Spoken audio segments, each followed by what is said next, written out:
하나님 말씀입니다. 오늘은 베드로후서 1장 12절에서 마지막 21절까지 말씀입니다.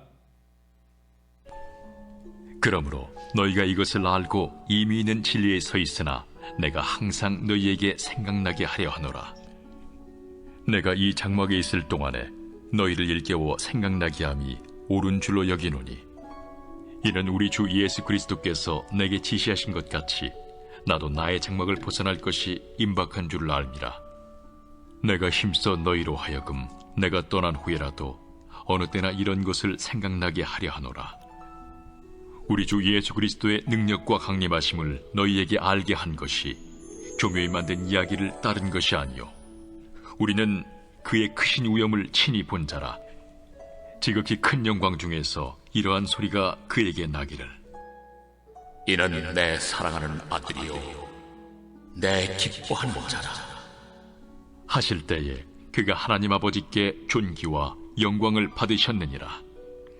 이 소리는 우리가 그와 함께 거룩한 산에 있을 때에 하늘로부터 난 것을 들은 것이라. 또 우리에게는 더 확실한 예언이 있어 어두운 데를 비추는 등불과 같으니, 날이 새어 샛별이 너희 마음에 떠오르기까지 너희가 이것을 주의하는 것이 옳으니라.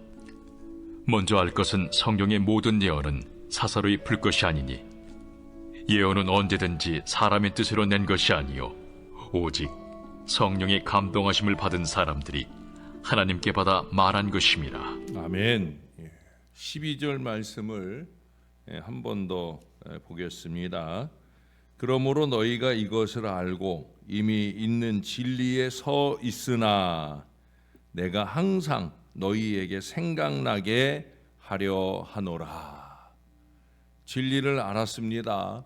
좋은 가르침을 받았습니다. 그 위에 온전히 서 있습니다. 우리는 이 교회의 강한 군사입니다. 우리는 영적인 특권을 가진 사람들입니다. 그런데 오늘 베드로는 우리가 이런 사실을 쉽게 잊어버리는 사람들이라 말하고 있어요.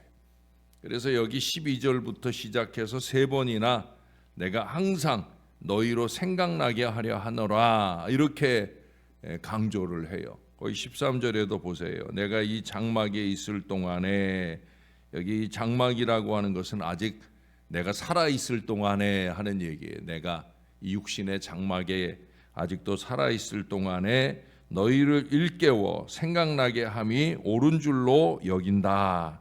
15절에서도 내가 힘써 너희로 하여금 내가 떠난 후에라도 어느 때나 이런 것을 생각나게 하려 하노라. 힘써. 우리가 앞서서 말씀에서는 더욱 힘써라는 표현으로 그 베드로의 이 편지를 받는 사람들에게 부르심과 택하심에 더 굳게 서도록 노력하라고 했는데, 뭐 그 사람들에게만 더욱 힘쓰라는 얘기가 아니에요.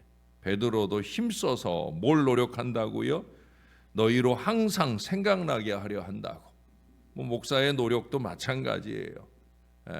모든 목사의 목회적 노력은 항상 좀 생각나게 하기 위한 바로 그런 노력인 거죠. 여기 16절에서 18절까지 베드로가 우리에게 말씀을 상기시키는 이유가 있습니다. 성경은 그냥 적은 것이 아니라 일어난 것을 눈으로 본 사람들의 간증입니다. 이 말씀은 만든 이야기가 아니에요.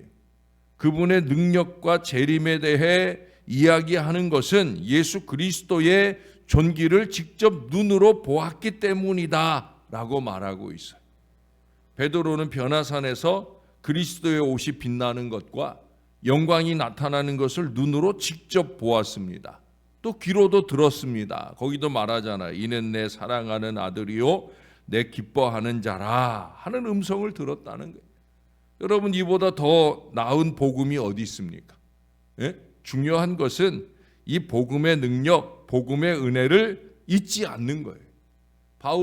베드로는 한순간 잊어버린 때가 있었잖아요. 이 대단한 체험을 하고 얼마 되지 않아서 예수님께서 잡히실 때 예수님께서 심판 받으실 때, 그럴 때 그 예수님 모른다고 부인했던 그 잊어버리는 순간이 있었잖아요. 베드로는 그 뼈저린 그런 경험이 있는 거예요.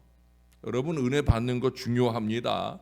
우리가 그래서 새벽을 깨우고 산기도도 가보고 하는 거 아닙니까? 그러나 그 은혜를 받는 것보다 더 중요한 게 뭐예요? 은혜를 지키고 나누는 게 더 중요한 거예요. 사물을 바로 보기 위해서는 좋은 시력을 유지해야 됩니다.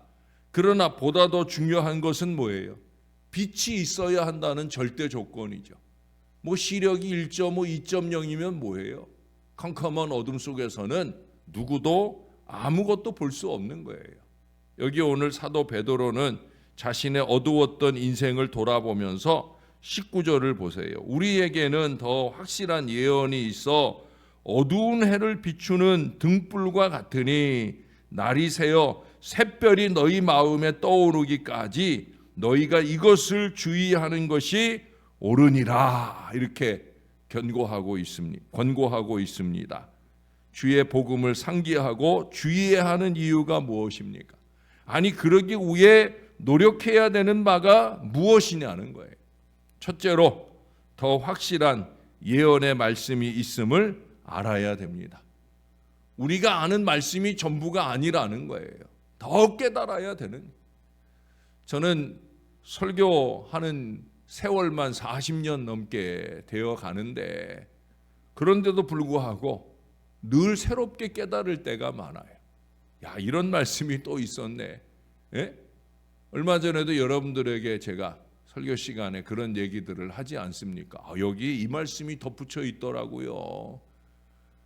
내가 설교 인생을 40년 가까이 살았는데도 또 새롭게 깨닫는 단어들이 있고 깨달음을 끊임없이 더해 주신다는 거예요. 여러분, 베드로는 저보다도 더 우리 예수님께서 직접 부르신 제자 가운데 으뜸이었어요. 아까도 말한 대로 17절 이하에서 말하는 대로 그는 변화산에서 예수 그리스도의 빛나는 모습을 직접 보았고 하나님의 음성도 직접 들었어요. 그렇지만 그는 내가 듣고 본 것은 개인의 소중한 경험일 뿐, 교회와 성도들의 신앙을 위해서는 이 사람의 경험보다 이 예언의 말씀이 더 확실한 것이다라고 힘주어 말하고 있어요. 성도의 삶의 기준은 성경이어야 하고 교회의 절대 권위는 성경이어야 합니다. 그래서 읽는 것과 듣는 것이 중요한 거예요. 그러나 하나님의 말씀인 이 성경이 가장 중요하다는 사실을 우리가 절대로 잊지 말아야 됩니다. 항상 자신의 은혜 체험이 성경의 기초 위에 서야 된다는 거예요. 아무리 강한 은사와 역사라도 성경적이지 않으면 다 헛것이 되는 거예요. 여러분, 기도원 문화가, 기도원의 은혜 문화가 사라지는 가장 큰 이유 가운데 하나가 뭐냐면 말씀이 없어서 그래요. 말씀이 없어. 말씀이 있는 기도원은 아직도 살아 있어요. 말씀의 은혜가 있는 기도원은 아직도 살아 있어요. 그러나 은사 중심으로 지켜지던 기도원들은 다 문을 닫아요. 그럴 수밖에 없는 거예요. 말씀, 성경이 가장 확실한 예언의 말씀인 것을 잊지 마시고 말씀 중심의 신앙이 다 되시기를 주님의 이름으로 축원합니다. 자주 말씀드리잖아요. 덮어놓고 믿으면 안 돼. 말씀을 펼쳐놓고 그리고 믿어야 됩니다. 말씀에 의지하여 기도할 수 있어야 응답 능력이 증대가 되는 거예요. 새벽에 기도하러 오시잖아요. 그 기도가 응답받는 능력 기도가 되려고 하면 말씀을 잘 받아야 돼요. 저와 여러분의 새벽 기도의 첫 번째 기도 제목은 오늘 받은 말씀에 근거하는 기도를 할 수 있어야 된다는 거예요. 말씀 없이 은혜 없고 신앙도 없어요. 알맹이도 없어요. 교회 봉사한다고 앞장서 이런 표현을 써서 죄송하지만 설치는 사람들, 왜 설치는 것으로 끝나느냐? 은혜가 없으니까. 말씀에 은혜가 없으면, 말씀에 알맹이가 없으면 앞장서 하는 일들이 다 쓰잘데없는 일들을 하는 경우가 많이 있다는 거예요. 말씀의 은혜를 받아야 됩니다. 알맹이 있는 헌신이 되어야 되는 거예요. 둘째로 그런 점에서 말씀에 좀 집착하셔요. 여러분 여기 19절 마지막에 보면 주의하라 하는 말이 나오잖아요. 무슨 얘기예요? 생각을 집중하여 흔들리지 말고 골몰하라는 거예요. 무엇에? 말씀에. 그러기를 마음에 환한 동이 틀 때까지 해야 된다라고 그 뒤에 아름답게 표현을 하잖아요.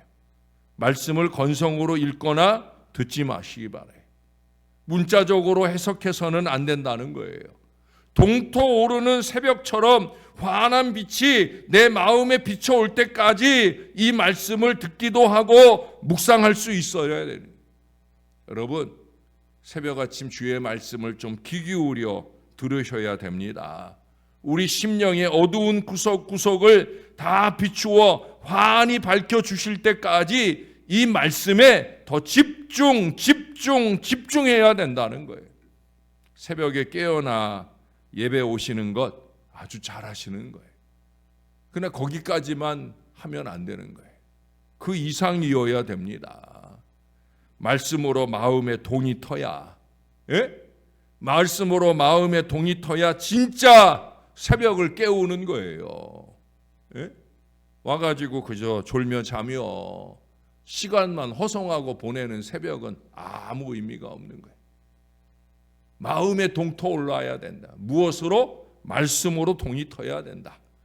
저와 여러분 우리의 날마다 새벽이 말씀의 동이 터오르는 은혜로운 새벽 아침이 되시기를 주님의 이름으로 축원합니다. 그러기 위해서는 세 번째로 성령의 감동이 있어야 되는 거예요.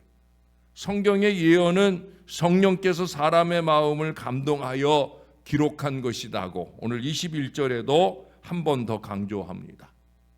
그렇기 때문에 예언의 말씀을 읽을 때도 들을 때도 개인의 경험대로 푸는 것이 아니에요. 성령의 감동을 받아서 해석해 나가야 되는 거예요. 이것저것 책 뒤적거린다고 깨달아지는 게 아니더라고요. 아닙니다, 여러분.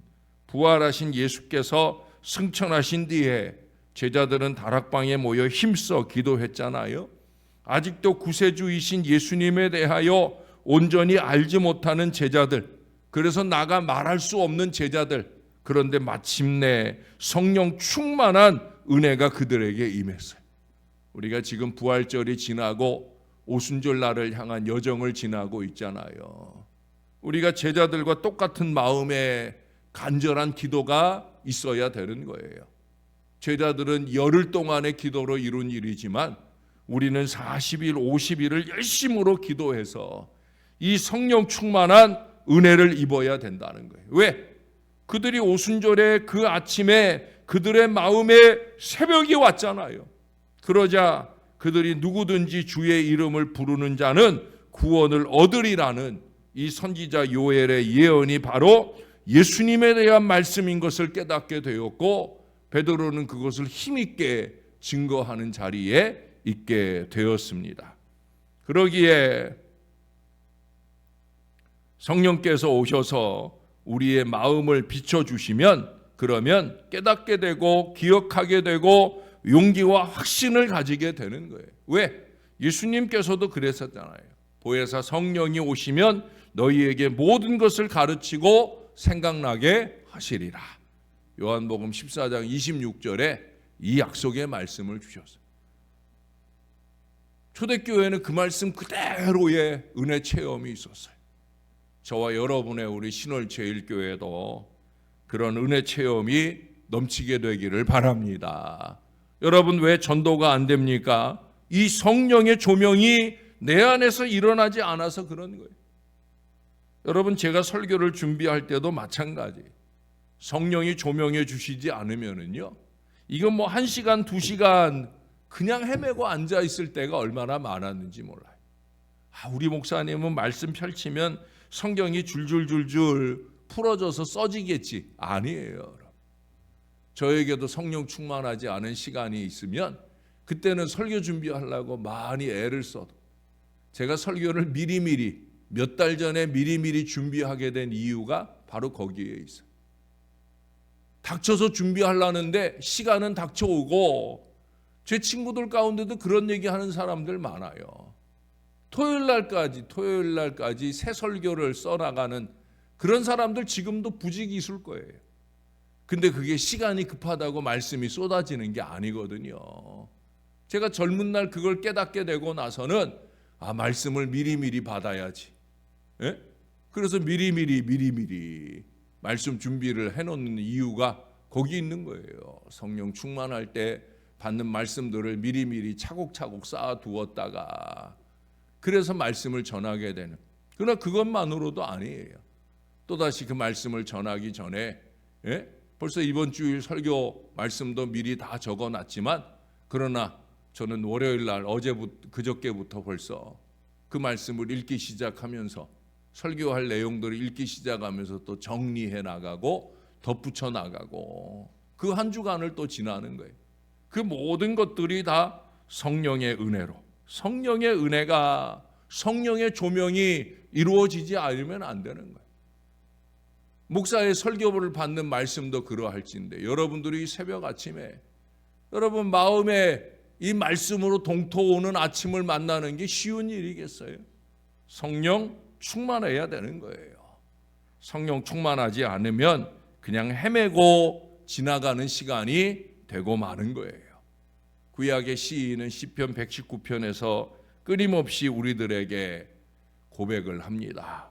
주의 말씀의 맛이 내게 어찌 그리 단지, 내 입에 꿀보다 더 답니다.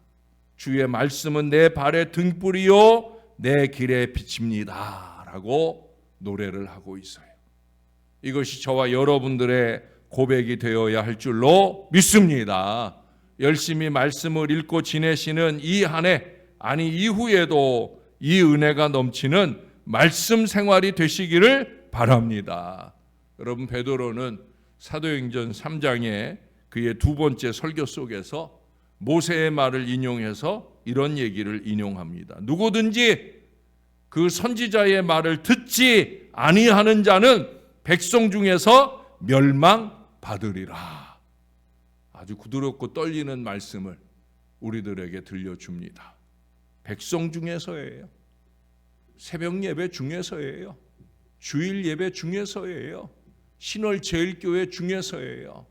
여러분, 이 믿음의 공동체 안에서 말씀을 듣지 아니하는 자는 멸망을 받아요. 그게 여기 적혀놓은 하나님의 말씀이에요. 우리가 상고하는 베드로가 우리에게 주는 준엄한 경고입니다.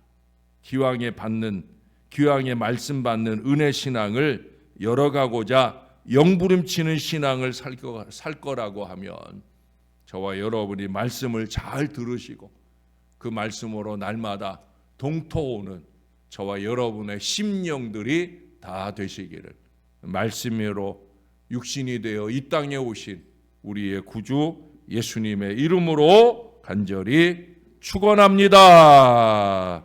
우리 하나님, 오늘도 말씀을 주시니 감사를 드립니다. 살았고 생명력 있는 이 주의 말씀으로 받을 때마다 하나님, 그 말씀이 우리의 심령을 찔러 쪼개는 능력과 은혜의 말씀이 되게 하시고, 이 말씀의 새벽빛이 우리의 심령을 환하게 동터오는 아침으로 만날 수 있도록 언제나 우리의 새벽을 잘 깨워내게 도와 주옵소서. 백성 중에서 말씀을 제대로 듣지 않는 자는 멸망받으리라 했던 모세와 베드로의 증언을 잊지 말게 도와주시고, 정신 바짝 차리고 주의하여 주의 말씀을 받은 바 모든 말씀들을 끊임없는 우리의 신앙 속에서 생각나게 도와주시옵소서. 이를 위하여 성령 충만받기를 소원합니다. 부족한 저희들 위해 성령을 부어 주시옵소서. 열흘 뒤에 있을 상기도 수련회에도 열심 있게 참여하면서 성령 충만하게 받을 수 있도록 은혜를 베풀어 주옵소서. 은혜 아니면 살 수 없습니다. 그 중에서도 말씀의 은혜 아니면 살 수도 없고 기도해도 헛것이 될 수밖에 없습니다.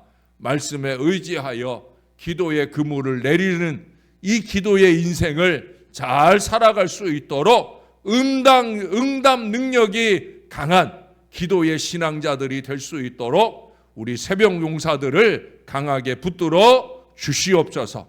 오늘 말씀을 잊지 말게 도와주옵소서. 새벽을 깨울 때마다 하나님, 오늘도 내 마음에 말씀의 새벽동이 터오를 수 있도록 은혜 주시는 아침이 되게 하옵소서. 이 간절한 마음으로 날마다 새벽을 깨우는 능력의 종들이 되게 역사를 더하여 주시옵소서. 그래서 나도 살고 다른 이들에게도 누구든지 주의 이름을 부르는 자가 구원을 받는다 말할 수 있는 사람들 될 수 있도록 은혜와 능력을 더딥혀 주옵소서.